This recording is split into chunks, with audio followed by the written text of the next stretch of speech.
ओम अखंडमंडलाकारं व्याप्तं येन चराचरं तदपदं दर्शितं येन तस्मै श्री गुरुवे नमः। नमस्कार, स्वागत है आपका आचार्यवाणी में। मैं आचार्य विक्रमादित्य आपके साथ हूँ और आज का विषय हमारा यह है कन्या राशि वालों के लिए कैसा रहेगा ग्रहों का योगायोग नवंबर के आरंभ काल में।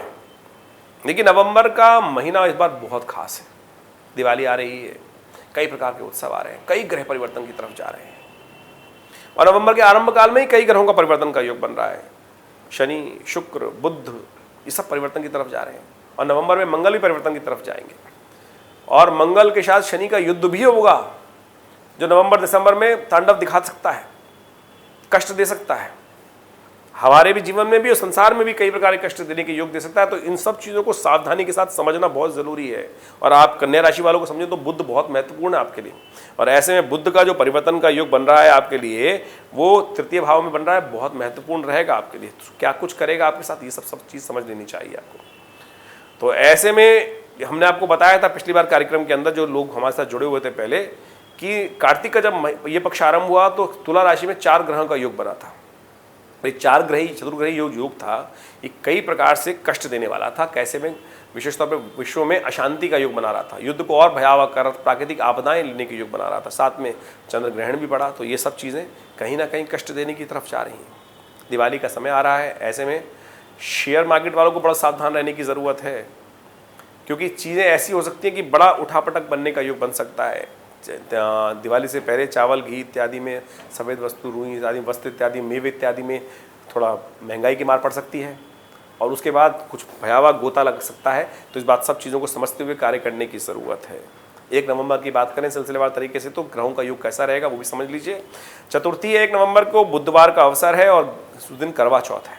भगवान गणेश का स्तवन करने का दिवस है। लोग कहते हैं हम चंद्रमा को अर्घ देते हैं, चंद्रमा को नहीं, गणेश जी का पूजन करने का दिवस है ये। चंद्रमा तो माध्यम है, गणेश जी के निमित्त है। तो विशेष तौर पर चतुर्थी जो है गणेश जी के लिए प्रशस्त है और गणेश जी ही समस्त विघ्न हरने वाले हैं, समस्त प्रकार सर्वप्रथम पूज्य हैं, उनका ही पूजन किया जाता है। चांद का दर्शन होगा करीब करीब 8:17 पर दिल्ली में, उसके आसपास सब का वातावरण बताया जाएगा कब कब कहाँ दिखाई दे रहा है। सर्वार्थ सिद्धि योग विद्यमान है। ग्रहों का योगायोग आपके लिए बड़ा अनुकूल बना हुआ है। सुबह से लेकर अच्छे ग्रह योग दिखाई दे रहे हैं। भाग्य से निकलकर चंद्रमा मान सम्मान वाले जा रहे हैं। आप अपने कार्यों में अच्छे सुंदर तरीके से कार्य करने का प्रयास करें। अच्छे लाभ के योग बनते दिखाई दे रहे हैं।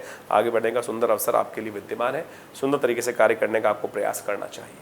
ये नहीं सोचना चाहिए कि सामने वाला क्या सोच रहा है। अपने कार्य को सही से करें और हमें पता है कि धर्मयुक्त कार्य करने वाले हैं, आप चिंता ना करें। 2 नवंबर की बात करें तो उस दिन विशेष तौर पर पंचमी का अवसर है, बृहस्पतिवार का अवसर है और साथ साथ ग्रह गणना आपके लिए अनुकूल बनी हुई है और जो ग्रह दिखा रहे हैं बस, परंतु थोड़े खर्चे बढ़ सकते हैं, इस बात का ध्यान रखना है। बेकार के खर्चे आपके पल्ले ना पड़े, इस बात का विशेष तौर पर ध्यान रखते हुए कार्य करने की ज़रूरत है। 2 और 3 तारीख दोनों दिन, और उसके लिए उपाय भी करने की ज़रूरत है। ज्ञानी जन की सेवा करें, बृहस्पतिवार का दिवस है तो कोशिश करें आपको ध्यान रखते हुए कार्य करें। ब्राह्मणों की सेवा करें, गुरुजन को कुछ दान पुण्य करें, वो आपके कष्टों को हरेंगे। उनका ज्ञान के अनुसार से कार्य करें, अपने उनकी बुद्धि के अनुसार से कार्य करें और बेकार के खर्चों से बचें। 3 नवंबर को षष्ठी तिथि शुक्रवार का अवसर और शुक्र का परिवर्तन का योग बन रहा है जो कन्या राशि में जा रहे हैं। विशेष तौर पर आपके 12वें भाव से निकलकर आपके लग्न में जा रहे हैं। अच्छा तो है शुक्र का परिवर्तन, लेकिन क्षीण है, कमज़ोर है शुक्र। ऐसे में आवश्यकता है उसको उपाय करके ठीक करने की और कुछ दिन लगातार उपाय करने की ज़रूरत है। नित्य प्रति गौ सेवा करें, ये सबसे श्रेष्ठ उपाय रहेगा। नहीं तो शुक्र कमज़ोर रहेंगे, आनंद दे नहीं पाएंगे। धन के भाव के स्वामी हैं आपके लिए और ये ऐसे में इनका उपाय करके गौ पूजन सबसे श्रेष्ठ उपाय दिखाई देता है हमारी दृष्टिकोण से। ये उपाय करने का प्रयास करें तो अच्छा रहेगा। 4 नवंबर को ग्रह गणना विशेष तौर पर सप्तमी और शनिवार का योग बन रहा है और इस दिन विशेष तौर पर शनि मार्गी हो रहे हैं। ये बड़ा महत्वपूर्ण रहेगा आपकी राशि के अनुसार से। शनि आपके 6ठे भाव में चल रहे हैं, ऋण भाव में चल रहे हैं। ऐसे में बहुत ध्यान रखने की ज़रूरत है। मार्गी हो जाएंगे तो कुछ अच्छा कुछ खराब करने के योग बनाएंगे। तो ऐसे में विशेष तौर पे आपको समझ लेना चाहिए शनि का क्या रहेगा। एक अलग से वीडियो बना रहे हैं हम, वो हमारे चैनल पर जाकर आप देख सकते हैं आचार्यवाणी में कि शनि क्या कुछ करने वाले हैं आपके लिए, क्योंकि शनि का महत्वपूर्ण परिवर्तन है ये।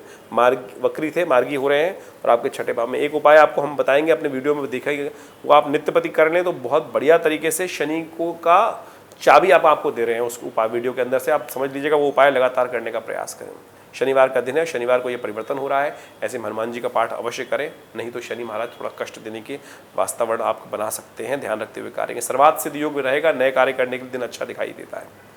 5 नवंबर को ग्रह गणना विशेष तौर पर दिखा रही है अष्टमी और रविवार का योग। अहोई अष्टमी है इस दिन, संतान की उन्नति के लिए, संतान के कष्टों को दूर करने के लिए माँ इस दिन माँ भगवती दुर्गा की, पार्वती जी की आराधना करती हैं और अहोई अष्टमी का व्रत रखती हैं। तारों की रोशनी में वो व्रत को खोला जाता है।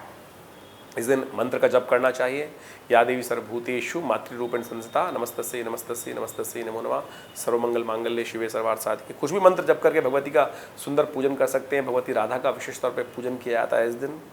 ग्रह गणना विशेष तौर पे आपकी राशि के अनुसार से जो स्थिति बना रही है वो विशेष तौर पे लाभ की दिखाई देती है, लेकिन लाभ की आकांक्षा में खर्चे बियॉन्ड हो सकते हैं। ये भी साथ साथ ग्रह योग बन रहे हैं, तो खर्चों को कंट्रोल करने की ज़रूरत है। बुद्धि के लगाकर काम करने का प्रयास कीजिएगा, नहीं तो लाभ होगा लाभ होगा लाभ होगा ऐसी स्थिति बनती रहेगी और खर्चे आपके बियॉन्ड होते रहेंगे। ध्यान रखते हुए कार्य करने की ज़रूरत है। उम्मीद पे नहीं, प्रैक्टिकल काम सोचने की ज़रूरत है। ऐसे में अच्छा उपाय जो आपके लिए सबसे श्रेष्ठ दिखाई देता है, या देवी सर्वभूतेषु बुद्धि रूपेण संस्थिता नमस्तस्यै नमस्तस्यै नमस्तस्यै नमो नमः। भगवती दुर्गा की उपासना करना, उनको मंदिर में जाकर हलवे का भोग लगाना, कल्याण होगा। 6 नवंबर को ग्रह गणना विशेष तौर पे दिखा रही हैं परिवर्तन का समय, और ये परिवर्तन बड़ा महत्वपूर्ण है। बुध भी परिवर्तन, चंद्रमा की तरफ परिवर्तन की तरफ योग बन रहे हैं, और चंद्रमा थोड़ा क्षीण रहेगा, जुर्माना करा सकता है, नुकसान करा सकता है, तो बुद्धि को स्थिर रखते हुए कार्य करने की जरूरत है। वहीं बुध का जो परिवर्तन आपकी राशि के अनुसार से हो रहा है वो पराक्रम को बढ़ाने वाला है। ऐसे में थोड़ा स्वास्थ्य का ध्यान रखने की ज़रूरत है तब, और सब चीज़ों को ध्यान रखते हुए काम करने का प्रयास कीजिएगा। ये बुध का परिवर्तन बड़ा महत्वपूर्ण रहेगा आपके लिए। ऐसे में विशेष तौर पर ग्रहों की गणना को देखते हुए आपको हर चीज़ को ऑर्गेनाइज वे में करने का प्रयास करना चाहिए। चावल का दान करना आपके लिए अच्छा दिखाई देता है। सुबह सुबह भगवान शिव का महामृत्युंजय मंत्र का जप करें, कष्टों को हरेंगे ये भगवान शिव। 7 नवंबर और 8 नवंबर को ग्रह की गणना दिखा रही है कि उस दिन मंगलवार 7 को मंगलवार और दशमी है, और विशेष तौर पर 8 तारीख को बुधवार और दशमी तिथि वृद्धा है, अगले दिन भी 4 घड़ी तक रहेगी। इन दोनों तिथियों में विशेष तौर पर ग्रहों की गणना आपके लिए थोड़े जुर्माने कराने वाली है। हर चीज़ को सोच समझकर रूल्स में रहते हुए कार्य करने का प्रयास करें। छोटा सा प्रयास नुकसान करा सकता है, गलत प्रयास, इस बात का ध्यान रखें। तो चीज़ों को ठीक करते हुए कार्य करें। हनुमान जी का स्तवन करें, गणेश जी का स्तवन करें, दोनों बुद्धि के देवता हैं और उनसे जाना ज्ञानी कोई नहीं है। उनका स्तवन करके दोनों दिन आप शुभ लाभ ले सकते हैं। यही उपाय सबसे श्रेष्ठ है हमारे अनुसार से। 9 तारीख को ग्रह गणना विशेष तौर पर 9 नवंबर को दिखाई दे रही है रमा एकादशी का सुंदर अवसर। ग्रह परिवर्तन की तरफ जाएंगे और ये परिवर्तन आपके लिए अच्छा रहेगा, महत्वपूर्ण रहेगा। सुबह से ही नई शक्ति का संचार होगा, उदय होने के युग बनेंगे।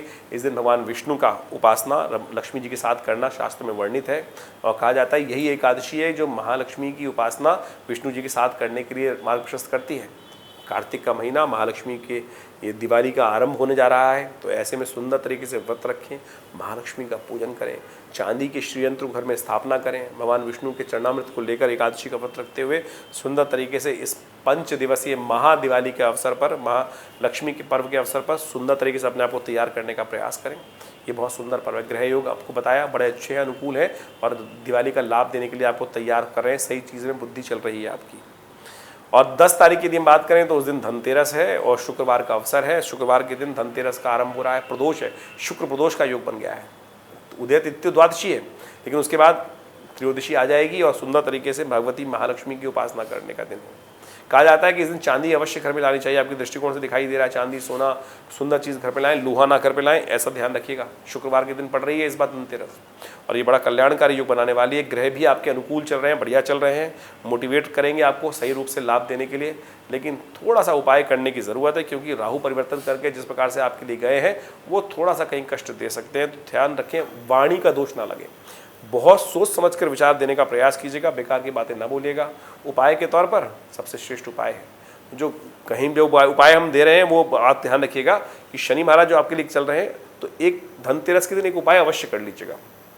स्वास्थ्य के दृष्टिकोण शनि खराब है और वहाँ विशेष तौर पर राहु का परिवर्तन भी हुआ है, तो ऐसे में आपको यमदीप दान करना चाहिए। यमदीप दान करने का प्रोसेस है कि शुक्रवार इस दिन विशेष तौर पर यमराज के निमित्त एक दीप का दान किया जाता है।